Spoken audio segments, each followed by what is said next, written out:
예수님의 죽음과 예수님의 사심에 대한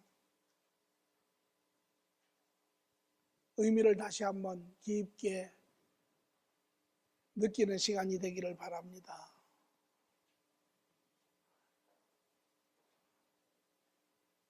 많은 사람들은 부활절을 맞이하여 여러 가지 다른 모습으로 그 부활절을 또 지내기도 하지. 어떤 사람에게는 그것이 휴일로, 어떤 사람에게는 그것이 종교적인 어떠한 행사로, 어떤 사람들은 참으로 그 그리스도의 그런 간절한 마음을 느끼며 한없는 감사로 하나님과 시간을 보내는 그러한 시간도 있습니다. 오늘 우리는 수없이 들었던 예수님의 죽음과 예수님의 사심, 또 한편으로는 그 말이 지니고 있는 우리가 다 헤아릴 수 없는 그러한 깊고 큰 의미가 있지만, 또 한편으로는 그것이 우리와 별로 그렇게 큰 의미가 없는, 그저 행사 때마다 시간대마다 들어오는 그러한 말씀으로 우리는 받을 때도 있죠.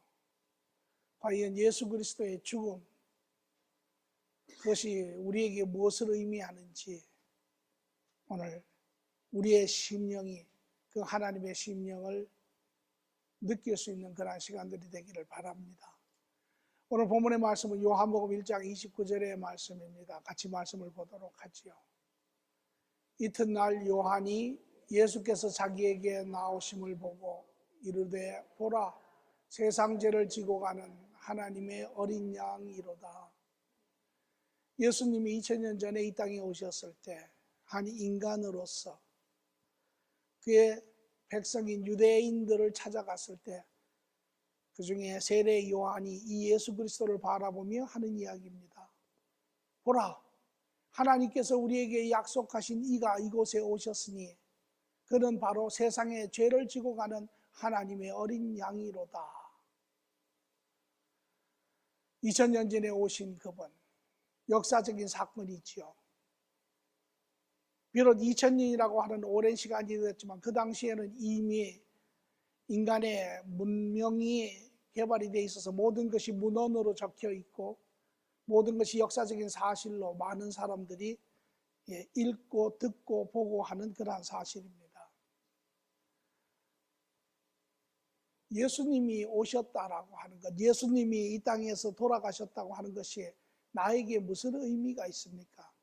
그분이 도대체 누구시기에, 그분이 무엇 때문에 우리를 위해서 돌아가시고 그것이 나에게 어떠한 의미가 있는지, 우리는 그것을 하나의 종교적인 그냥 사실로, 또 우리는 하나의 그저 해마다 다가오는 그런 절기의 어떤 메시지로가 아니라 정말 그것이 나에게 무엇인지, 왜 오늘 기독교를 한마디로 요약해서 이야기하면 바로 그 중심에는 예수 그리스도가 계십니다.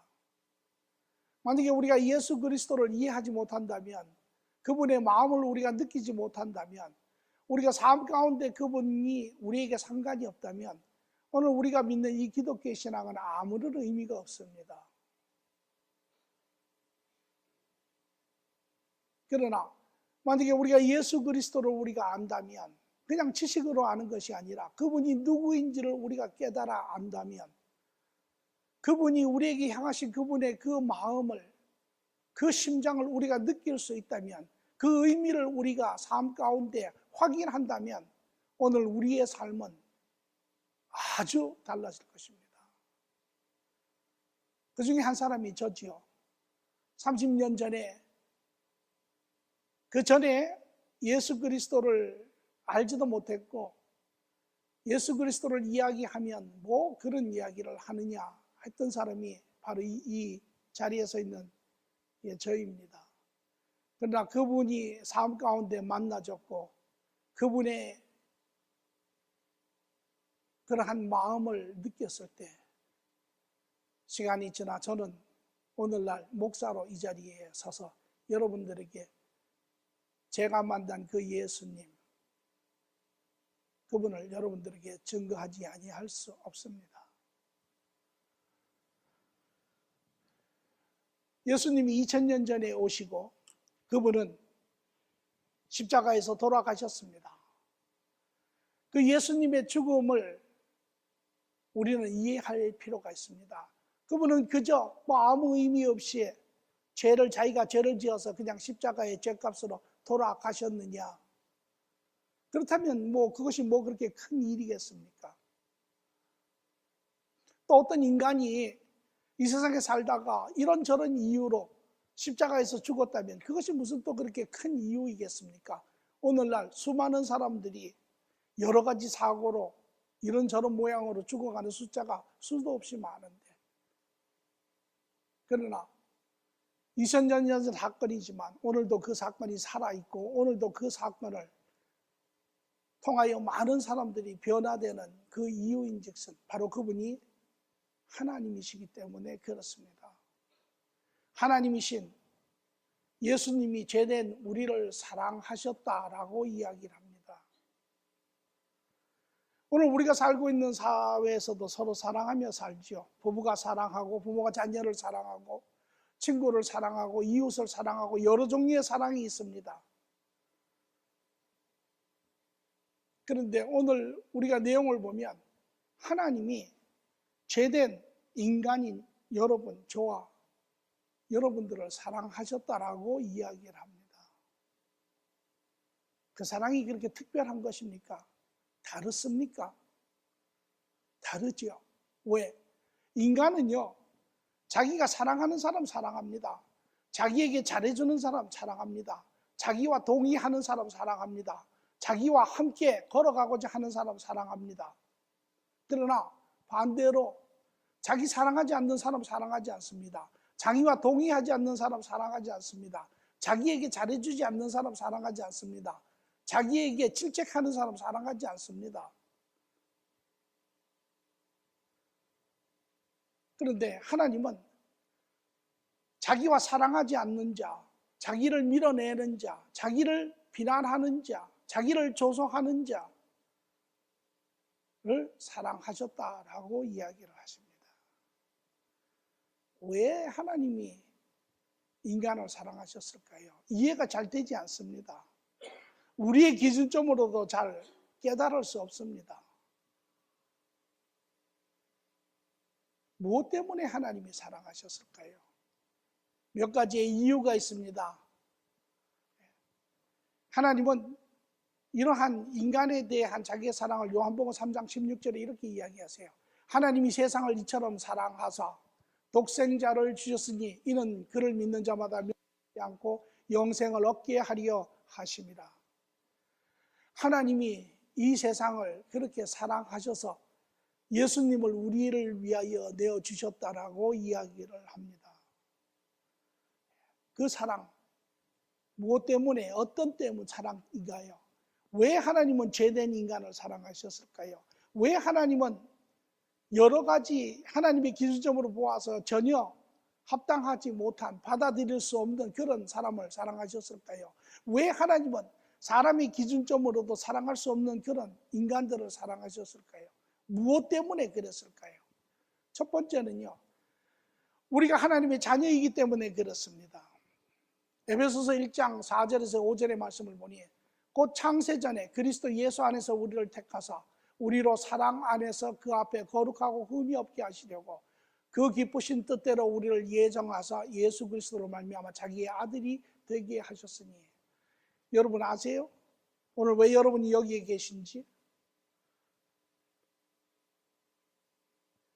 우리 인간은요, 이 세상에 살면서 꼭 묻는 질문이 있습니다. 저에게도 그런 질문이 있었습니다. 과연 나는 누구일까? 과연 나는 이 땅에서 왜 살까? 과연 우리는 이 세상이 끝나면 어떻게 될까? 이것은 인간의 근간입니다.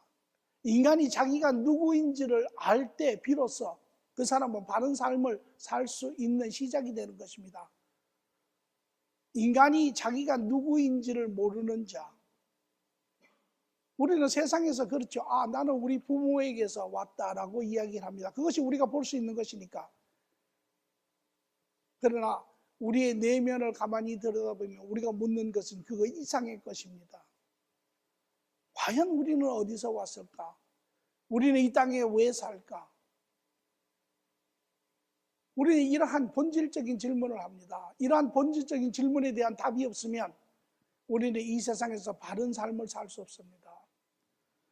또한 오늘 우리가 살고 있는 이 삶을 우리가 깨달을 수 있는 영역 안에서 본다면 마치 높은 산에 올라가서 우리가 넓은 들을 보는 것처럼 우리의 인생을 우리는 조각조각으로 보지요.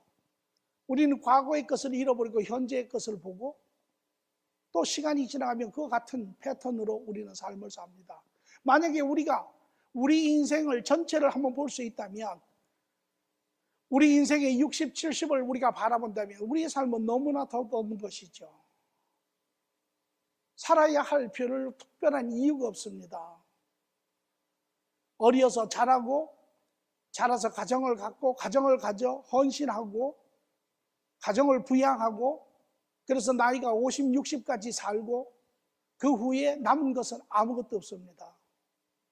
그것이 인생이라면 우리의 인생은 너무나 어떤 면에서 불쌍하죠. 이것이 우리 모두가 하나님을 몰랐을 때 살았던 인생들이고 지금도 많은 사람들은 이런 인생을 살아갑니다. 그러면서 끊임없이 그 내면에 불뚝불뚝 솟아오는 그 질문들을 답할 수 없어 힘들어하고 괴로워하고 포기하고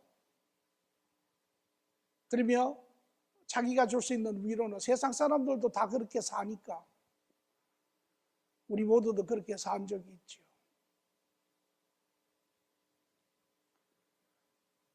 그러나 오늘 우리가 인간이 이 땅에 있는 것, 여러분과 제가 오늘 이 시간에 이곳에 있는 것은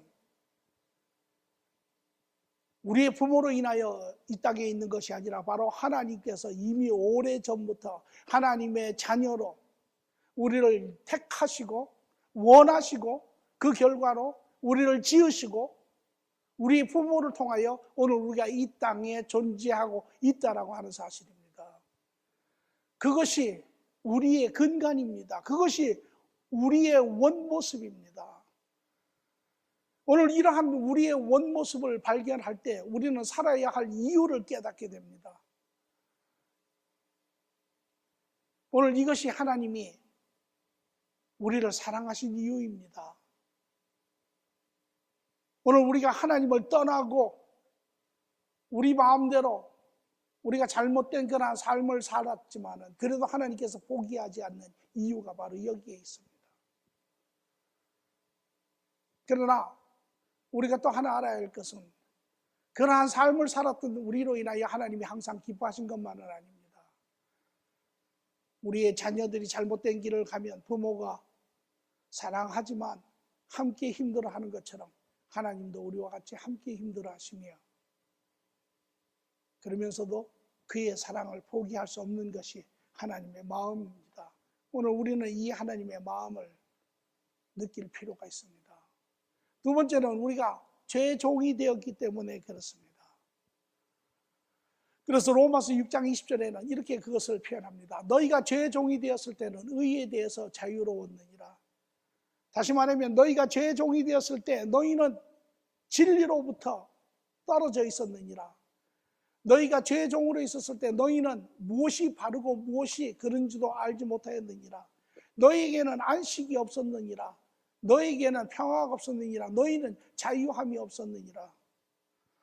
예, 그게 우리의 삶이었죠.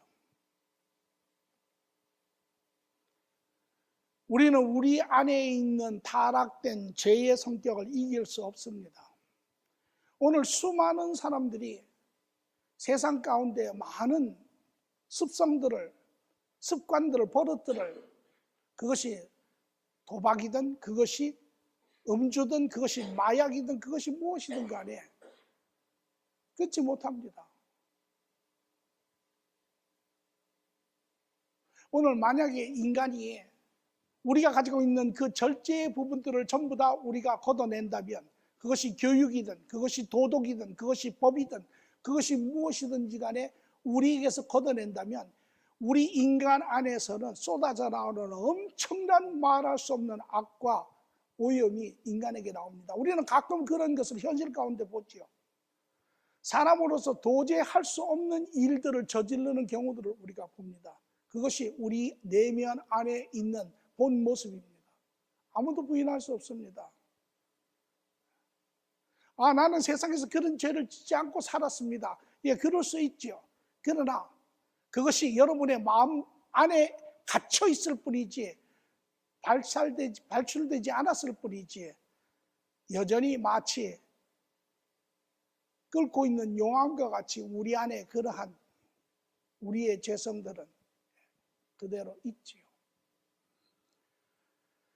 하나님께서는 오히려 이렇게 사는 우리의 모습을 보시고 자신을 이겨내지 못하는 그러한 모습을 보시고 서로가 서로에게 끊임없이 상처 주는 모습을 보시고 서로를 밀어내고 서로를 질시하고 서로를 비난하고 하는 비교하는 그러한 세상에 우리를 보시며 긍휼히 여기시며 오히려 안타까워하신 그분의 사랑을 우리는 봅니다.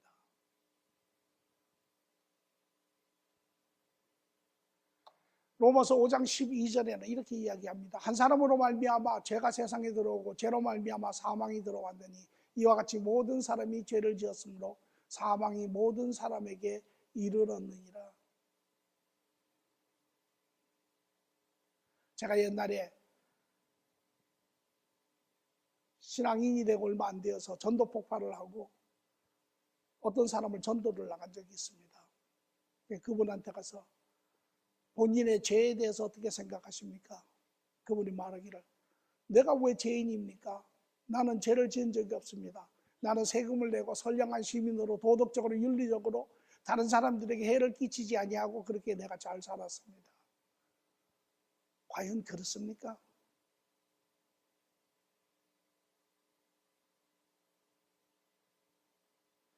우리는 우리 자신에게 정직하게 바라보면 우리는 얼마나 우리가 옳지 못한 사람인지, 우리가 얼마나 어긋난 사람인지 우리는 자신을 보아 알 수 있습니다.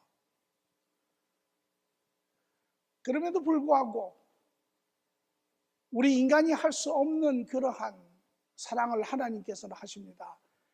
하나님의 기준점에 미달된 자, 하나님의 그러한 기대에 도달하지 못한 자, 이러한 모든 자임에도 불구하고 하나님은 우리를 사랑하셨다 합니다. 왜? 그분은 사랑이시기 때문에. 그래서 요한일서 4장 8절에는 사랑하지 아니하는 자는 하나님을 알지 못하나니 이는 하나님은 사랑이심이라. 우리는 그 하나님의 사랑을 다 알 수 없습니다. 우리는 그 하나님의 사랑의 깊이와 넓이와 높이도 다 이해할 수 없습니다. 그러나 우리가 이해할 수 있는 것은 우리 삶 가운데 나타나신 그분이 드러내신 그 사랑을 통하여 우리는 그 사랑을 이해할 수 있습니다. 오늘 이러한 죄된 세상을 바라보시며 하나님은 그의 아들 예수 그리스도를 이 땅에 보내시고 십자가에 보내시며 말씀하시기를 내가 세상을 이처럼 사랑하였노라고 이야기를 하십니다. 오늘 그것이 하나님이 우리에게 향하신 마음입니다.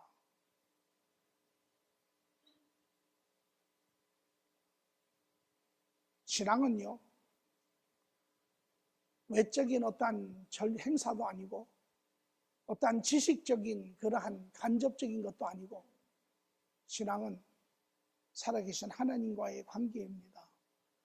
그분의 그 마음을 느낄 때 그분의 그 뜨거운 심장이 내 심장에 와서 부딪혀질 때 돌 같은 내 심장이 그분으로 인하여 녹아서 살아 숨을 쉬기 시작할 때 그것이 신앙입니다. 신앙은 종교라는 개념이 아니라 살아계신 그 하나님과의 관계이지요. 오늘 이러한 하나님의 뜨거운 심장이 여러분 심장에 와 닿았기를 간절히 바랍니다. 그 하나님께서는 또 예수 그리스도를 이 땅에 또 십자가에 보내시며 말씀하시기를 자신의 목숨으로 우리의 죄값을 대신 지불하셨다라고 이야기를 합니다. 예수님은 이제 이곳에 오셔서 역사적으로 33년을 이 땅에 사신 후에 그분을 배척하는 유대인들의 손에 의해서 이스라엘 사람들이 로마 병정들의 손에 내어줌으로 말미암아 십자가에 이제 못을 박혀 돌아가시는 그러한 사건이 생겼습니다. 그분이 만약에 죄인이라면 자기의 죄값으로 죽은 것입니다. 별로 특별한 일이 아닙니다. 그러나 이분은 죄가 없으신 온전한 분이세요. 그럼에도 불구하고 유대인들이 또한 로마 병정들이 그를 십자가에 못 박았을 때 그는 순수히 그 죽음을 받아들였습니다. 그리고 하나님께서는 이것을 계기로 하여 모든 인류의 죄값을, 여러분의 죄값을, 저의 죄값을, 과거, 현재, 미래의 모든 죄값을 지불하셨다라는 것입니다. 오늘 우리 인간이 가장 힘든 삶에 힘든 것은 무엇이냐면 죄에 대한 것입니다. 죄를 지으면, 제가 아주 전에 신앙생활을 하기 전에 죄를 지은 적이 있어요. 그런데 그 죄를 지으면 그 죄가 잊혀지면 좋은데 잊혀지지가 않습니다. 그 죄가 내 안에 남아서 흔적을 남기고 자국을 남기고 그 죄책감이 지속적으로 끊임없이 나를 쫓아다니며 나를 괴롭힙니다.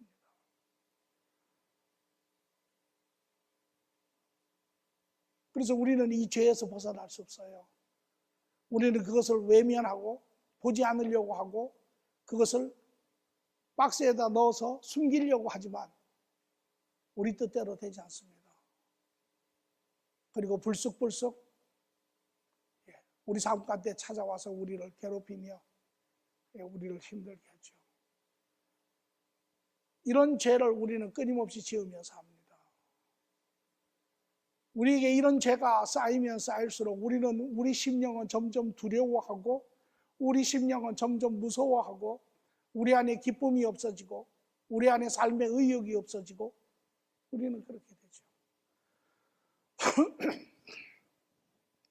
이러한 우리를 죄로부터 구원하시기 위하여 예수님께서 오신 것입니다. 로마서 6장 23절에 말하기를 죄의 싹은 사망이요 하나님의 은사는 그리스도 예수 우리 주 안에 있는 영생이니라. 죄의 싹은 사망이랍니다. 죽음이라는 것이죠. 죽음. 우리가 죽음이라고 이야기하는 것, 끝이라고 이야기하지만 그것은 세상적인 어떠한 생리학적인 그러한 정의라고 볼 수 있습니다. 그러나 사망, 죽음은 끝이 아니죠. 원래 가장 정확한 표현은 우리를 지으신 하나님과 영원한 분리라고 이야기를 하는 것입니다. 그 하나님과의 분리는 모든 것의 근원이신 하나님, 모든 것의 축복과 모든 것의 생명과 모든 진리와 모든 것의 근원이 되신 그분과의 영원한 분리는 바로 그의 반대죠. 영원한 공허와 영원한 두려움과 영원한 저주와 영원한 어두움에 갇혀서 사는 것이 바로 이것이 죽음입니다. 이런 상태 가운데 있었던 우리이지요. 마태복음 20장 28절에 예수님은 이 땅에 오셔서 그렇게 이야기합니다. 인자가 온 것은 섬김을 받으려 함이 아니요 도리어 섬기려 하고 자기의 목숨을 많은 사람의 대속물로 주려 함이니라. 내가 내 목숨을 내어서 너희들을 구원하겠다라는 것이 바로 이 하나님의 마음입니다. 예수님은 어떻게 우리의 죄를, 인류의 죄를 사하셨을까요? 과연 그분이 십자가에 돌아가셨다고 하자, 그렇게 믿는다고 하자, 그러면 어떻게 그분이 내 죄를 사하셨겠습니까? 과연 내 죄가 사하여진 것을 압니까? 내 안에 내 죄책감도 내가 인정합니다. 내 안에 있는 상처도 인정합니다. 내 안에 있는 잘못도 인정합니다. 내 안에 부정적이고 음란하고 거짓적이고 속임수고 기만적이고 이 모든 것을 다 인정한다고 하죠. 그러면 어떻게 그분이 내 죄를 사한 것을 어떻게 알 수 있습니까?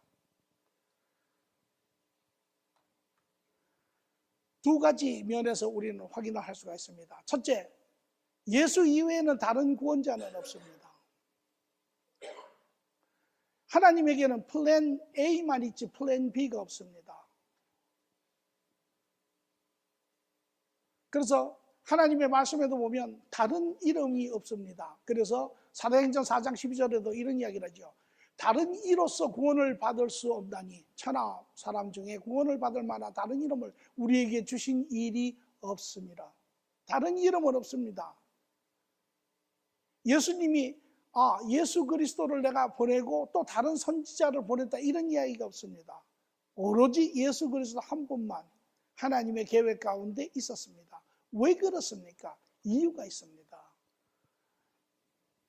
로마서 5장 12절의 말씀을 보니까 한 사람으로 말미암아 죄가 세상에 들어오고 죄로 말미암아 사망이 들어왔느니 이와 같이 모든 사람이 죄를 지음으로 사망이 모든 사람에게 이르렀느니라. 다시 말하면 이렇습니다. 우리 모든 인간은 인간의 조상 아담과 이브에게서 왔습니다. 아담과 이브가 죄를 지었을 때 그 죄로 인하여 하나님과의 관계가 끊어지고 실질적으로 그 내면에 죄성이 생겼죠. 그리고 그 안에 타락한 그러한 성품을 쫓아서 아담과 이브가 살았습니다. 그리고 모든 인류는 그 아담과 이브에서 나왔습니다. 아담과 이브가 자식을 놓고 그 자식이 그 자식을 놓고 그 자식이 그 자식을 놓고 그 자식이 그 자식을 놓아서 수십 대 수백 대가 지나서 여러분의 부모가 여러분을 놓고 여러분이 여러분의 자녀를 놓고 여러분의 자녀가 앞으로 그 자녀를 놓아갈 것입니다. 다시 말하면 거슬러 올라가면 모든 인간은 다 아담과 이브에게서 왔습니다. 그런데 아담과 이브에서 나왔다고 하는 것이 여기 중요한 사실이 하나 있는데 그것은 모든 사람들이 다 아담의 죄 가운데 태어났다는 것입니다. 아담과 이브가 죄를 짓고 그 타락한 심령이 그 모든 후손들에게 유전적으로 다 태어났습니다. 그래서 시편 51편 8절에 보면 내가 죄악 중에 출생하였으며 어머니가 죄 중에서 나를 잉태하였나이다. 모든 자녀들이 다 죄 가운데 태어납니다. 여러분이 여러분의 부모들의 죄 가운데 태어났습니다. 여러분의 자녀가 여러분의 죄 가운데 태어납니다. 여러분 그 자녀가 그 부모의 죄 가운데 태어납니다. 우리가 자녀를 키워보면 알지요. 자녀를 키워보면 자녀가 말을 잘 듣습니까? 전혀 말을 안 듣습니다. 그래서 부모들이 제일 많이 하는 단어가 뭡니까? 하지 마라라는 거예요. 계속 아이를 쫓아다니면서 하지 마라 하지 마라 하지 마라. 왜? 하지 마라는데 하기 때문에. 어디에서 그것이 옵니까? 바로 태어난 죄성 때문에 그렇죠. 그리고 우리의 몸이 자라면 우리의 죄성도 같이 자랍니다. 우리가 머리가 자라면 우리의 죄성도 같이 자랍니다. 다시 말하면 아담으로부터 시작한 모든 인간의 혈통으로부터 온 자들은 다 죄성을 가지고 살면서 죄를 지으며 다 사는 자입니다. 누구 한 사람도 죄가 없는 사람이 없습니다. 이 사람들 가운데는 다른 사람의 죄를 대신할 사람이 아무도 없습니다. 부다, 석가도 죄를 다른 사람은 죄를 짓지 위해서 죽지 못합니다. 모하메도 죽지 못합니다. 공자도 죽지 못합니다. 다 그들은 그들의 죄를 가지고 죽은 자들이죠.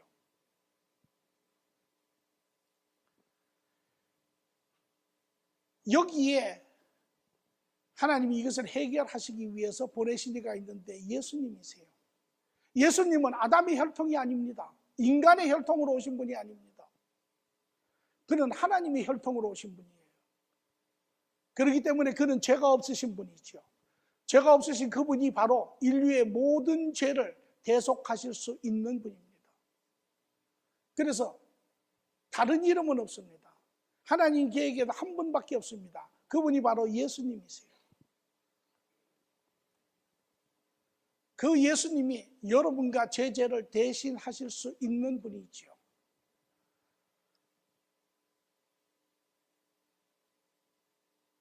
예수님은 그래서 요한복음 14장 6절에도 말씀하시기를 예수께서 이르시되 내가 곧 길이요 진리요 생명이니 나로 맘지 않고는 아버지께로 올 자가 없느니라 라고 이야기를 하세요. 두 번째는 그분이 단 한 번에 모든 인류의 죄를 다 사하셨습니다.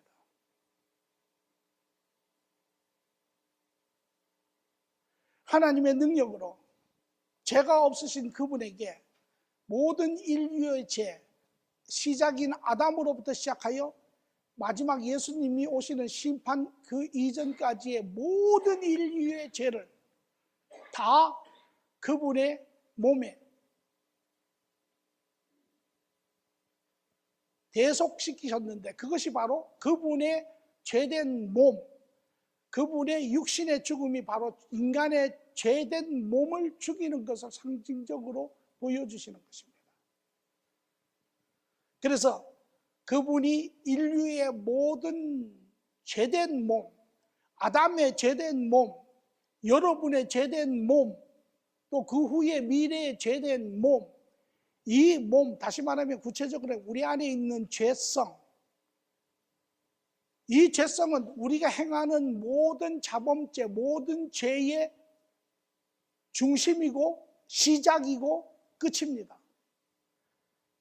이 우리의 죽을 몸, 이 죄된 몸을 죽임으로 우리의 죄성을 죽임으로 우리가 저지른 모든 죄를 다 사하시는 것입니다. 그래서 과거의 모든 죄가 다 사하여지고 현재 죄가 사하여지고 미래 죄까지도 이미 다 완전히 사하여진 것입니다. 이것을 하나님께서는 이렇게 이야기하십니다. 요한복음 19장 30절에 보니까 예수께서 신포도주를 마신 후에 이르시되 다 이루었다 하시고 머리를 숙이시며 영원히 떠나가시니라. 다 이루었다. 무엇을 이루었습니까? 요한복음 1장 29절에 이야기한 것처럼 세상 죄를 지고 가시는 하나님의 어린 양을 보라. 세상의 모든 죄를 다 이루었다라는 것입니다. 그리고 누가복음 23장 45절에 예수님이 십자가에서 다 이루었다 하시는 그 순간에 성소의 휘장이 한가운데서 찢어졌더라. 다시 말하면 성소와 지성소를 막고 있는 휘장이 있었습니다. 지성소는 상징적으로 하나님이 계신 것이고 성소는 인간이, 믿음의 사람들이 있는 곳입니다. 그러나 하나님과 인간이 죄 문제가 해결이 되지 않아서 서로 온전한 그러한 관계가 이루어지지 않았을 때 예수님이 죽으심으로 인하여 그 휘장이 찢어짐으로 말미암아 이제 인간과 하나님의 영원한 관계가 장이 열렸죠.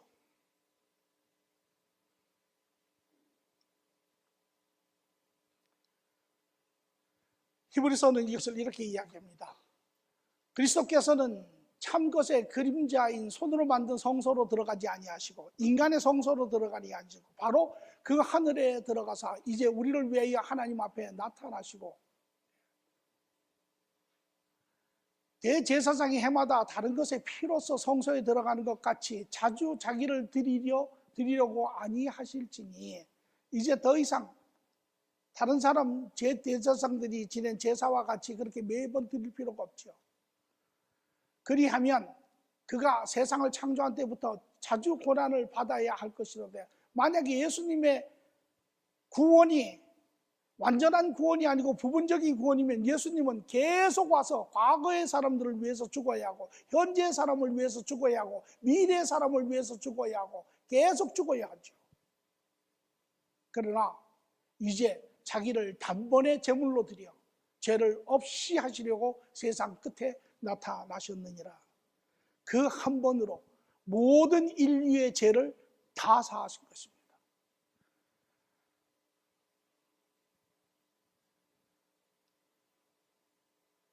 그래서 로마서 6장 10절에 11절은 그가 죽으심은 죄에 대하여 단번에 죽으심이요. 영어로는 once and for all이라고 이야기합니다. 단번에 단 한 번으로 모든 것을 해결한. 그가 살아계심은 하나님께 대하여 살아계심이니 이와 같이 너희도 너희 자신을 죄에 대하여 죽은 자로 그리스도 예수 안에서 하나님에 대해서는 살아있는 자로 여길지어다.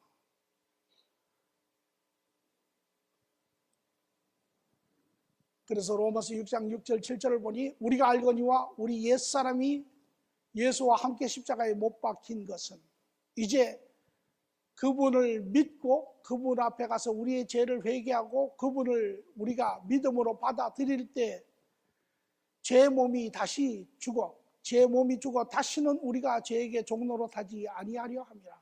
우리의 죄가 죽었습니다. 제 몸이 죽었습니다. 죄성이 죽었습니다. 모든 죄가 다 죽은 것입니다.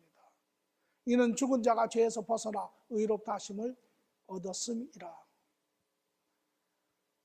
그래서 온전한 죄가 다 이루어진 것입니다. 그리스도 안에서 믿음으로 인하여 그의 죽음이 나의 죽음이 된 것입니다.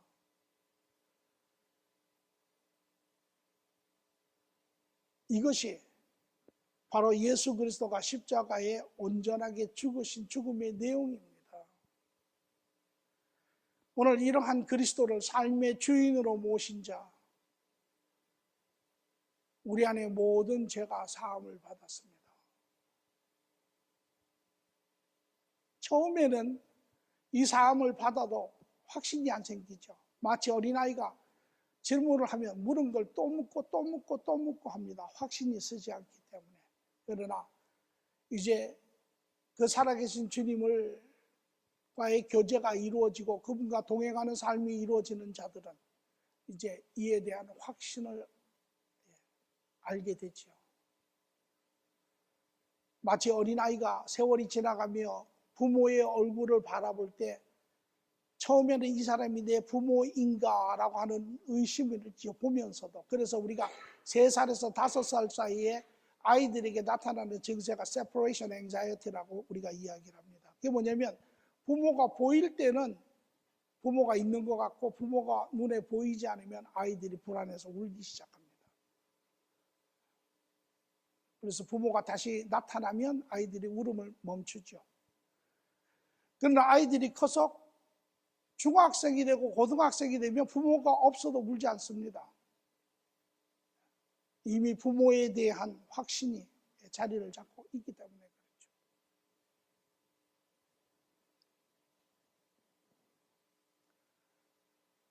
그리고 예수님은 거기서 끝나는 것이 아니라 우리를 죄에서 해방하여 새 삶을 주셨죠. 그래서 요한복음 5장 24절에 내가 진실로 진실로 너에게 이르노니 내 말을 듣고 또 나를 보낸 이를 믿는 자는 영생을 얻었고 심판에 이르지 아니하나니 사망에서 생명으로 옮겨졌느니라. 우리는 이 말씀을 통해서도 믿지만은 그러나 믿음은 반드시 드러나게 되어 있습니다. 이미 여기 앉아 계시는 대부분의 사람들은 이러한 그리스도 안에 죄로부터 그의 죽음과 함께 죽고 죄로부터 여러분이 해방되어서 이제 그리스도 안에 새로운 삶을 살고 있는 그런 많은 사람들은 이미 그 삶을 압니다. 자기의 죄가 이미 사여진 것을 압니다. 자유한 것을 압니다. 그런 사람들에게 나타나는 특징 중에 하나는 이제 그 삶을 두려워하지 않습니다. 자기의 수치심을 두려워하지 않습니다. 자기의 부끄러운 부분들을 기꺼이 내어놓으려고 합니다. 그리고 오히려 자기의 낮아짐을 통하여 겸손함을 통하여 오히려 그리스도의 살아계심과 그리스도의 그 은혜가 드러나게 하는 그러한 삶을 사는 자들이 보지요. 로마서 8장 1절에서 2절은 그러므로 그리스도 예수 안에 있는 자에게는 결코 정죄함이 없나니 이제는 죄가 없다라는 거죠. 이는 그리스도 예수 안에 있는 생명의 성령의 법이 죄와 사망의 법에서 너희를 해방하였음이니라. 자유합니다.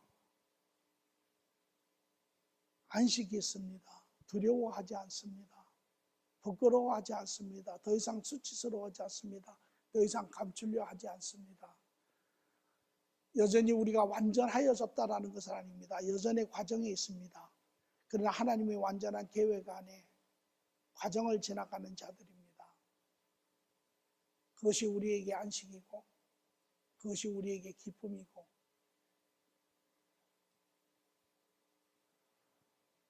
에베소서 2장 18절에 19절은 이는 그로 말미암아 우리 둘이 한 성령 안에서 하나님 아버지께로 나아감을 얻게 하려 하심이라.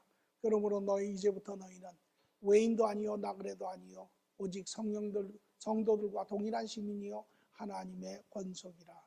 하나님의 자녀들이 되었다라는 것입니다. 이것이 부활절 2000년 전에 예수님이 이 땅에 오시고 십자가에 가신 그 발자국 하나하나를 띌 때마다 그의 심령 가운데 채워진 생각들입니다. 이것이 그분의 심장입니다. 이것이 그분의 뜨거운 마음입니다. 오늘 이 심장이, 이 살아있는 심장이, 이 뜨거운 심장이 우리의 심장에 이어져서 이제 우리가 이 부활절의 절기가 그저 해마다 우리가 겪는 그런 절기가 아니라 참으로 살아계신 그 하나님을 우리가 만나는, 더욱더 그분의 그 사랑의 그 깊이와 넓이와 뜨거움을 경험하는 그러한 시간이 되어야 될 줄 믿습니다. 그래서 결론은 창조주 예수님께서 죄된 인간인 우리를 사랑하사 자기의 목숨으로 우리의 죄값을 지불하사 우리를 죄에서 해방시키시고 새 생명을 주셨습니다. 이것이 십자가의 의미입니다. 이것이 십자가의 의도입니다. 이것이 예수님의 죽으심의 이유입니다. 이것이 그분이 기꺼이 죽고자 하는 길입니다. 죽음으로 우리를 살리고자 하시는 그분의 심령이 우리 심령 가운데 와닿아야 합니다. 그런 자들은 기꺼이 우리 또한 그리스도를 위하여 죽기를 와닿지 않는 자들입니다.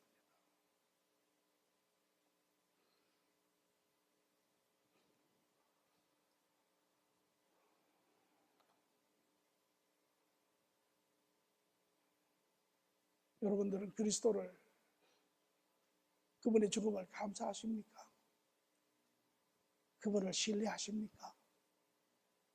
그분과 동행하기를 기뻐하십니까? 예. 이 신앙인들의 큰 오류가 하나 있습니다. 그것이 무엇이냐면 세월이 자꾸 지나가다 보면 이런 모든 것에 익숙해집니다.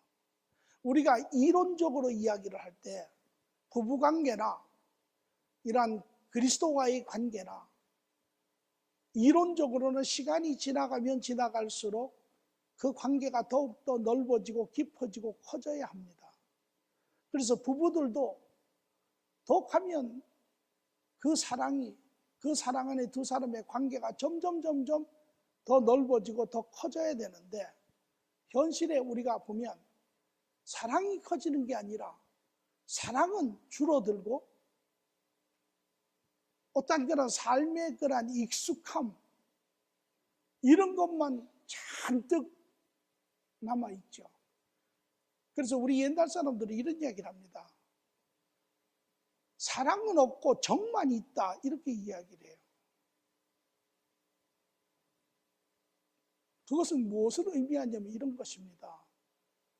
우리가 시간이 지나가면 우리는 이러한 본질을 잃어버리고 우리는 틀에 자꾸 익숙해집니다. 그것이 부부관계든 그것이 그리스도와의 관계든 이러한 틀적인 외형적인 것만 자꾸 익숙해지고 그러한 어떤 의식적인 것만 하면 그냥 마음에 감격도 없고 마음의 변화도 없고 마음의 충만함도 없습니다. 그것은 참신앙의 모습이 아닙니다. 참신앙은 살아계신 그분과 심장이 이어지는 것처럼 오늘 믿음의 사람들의 삶도 사람들과의 심장이 이어져야 합니다. 오늘 우리 인간이 짓는 제일 큰 오류 중에 하나는 심장을 느끼지 못하고 말을 듣고 그 말에 의미를 가지고 자꾸 이해를 하려고 합니다. 그리고 그 안에서 오해가 생기고 그 안에서 오류가 생기고, 오늘 저는 여러분이 그 살아계신 주님과 교제하며 그분의 그러한 뜨거운 심장들이 여러분들에게 이어지고 채워지는 그러한 삶들이 되기를 바랍니다. 뿐만 아니라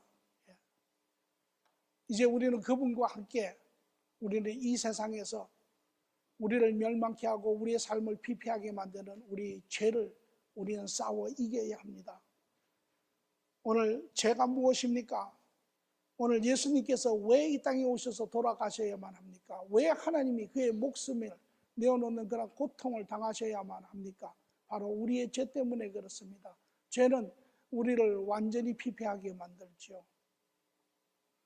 우리는 이제 은혜 안에 있는 사람들은 더욱더 깨어서 우리는 더욱더 의의 길을 바라보는 자, 의의 길을 바라보는 자는 바로 죄의 길을 떠나는 자입니다.